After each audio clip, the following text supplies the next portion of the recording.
doorbell. Anxiety is making him sweat. He notices he's a bit slimier than usual. Damn antiperspirants aren't pH balanced for amphibians.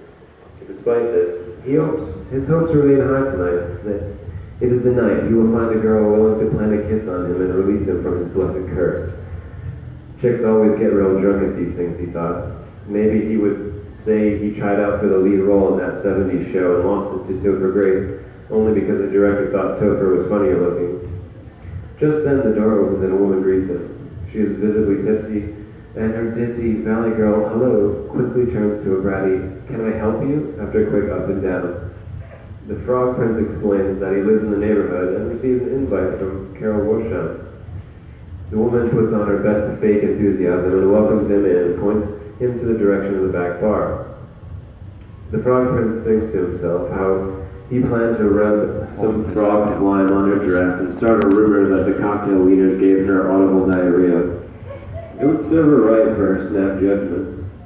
As he walks towards the back of the house, the sound of people talking becomes gradually louder. He turns around to see that his frog feet have left slight footprints across the tile floor. The woman at the door rolls her eyes and walks back to the party. As the Frog Prince enters the room full of partygoers, he spots the hostess.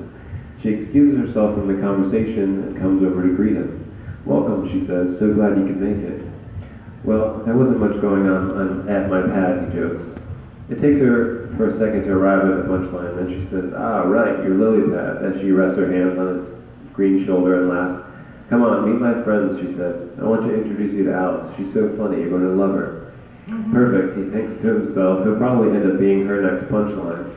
As he walks over, he introduces himself to Alice and says, "Nice to meet you. I've seen you at the health center pool. You work as a lifeguard," Alice says. "I'm a terrible swimmer. Maybe you could give me lessons." Just then, he realizes he is a great volunteer lifeguard, among other things.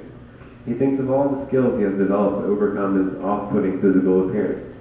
He begins to scan the room out of the corner of his eye and takes note of all the rich douchebags coasting on their good looks.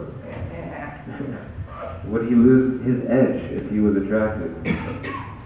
They say the purpose of pain is to cause movement, and he began to realize how much his unique appearance had shaped his personality. Alice, noticing the silence, asked if he had heard her joke about Donald Trump running for re-election against the hemorrhoid. He smiled and started to say he was distracted by the woman hovering over the cocktail meters, but he decided to save that gem for when he needed it and just laid on his charm. His appearance was disarming and made everyone comfortable. At least he knew who he was, and the prospect of figuring that out all over again didn't seem favorable. Perhaps he would just play out this frog thing a little longer, he thought.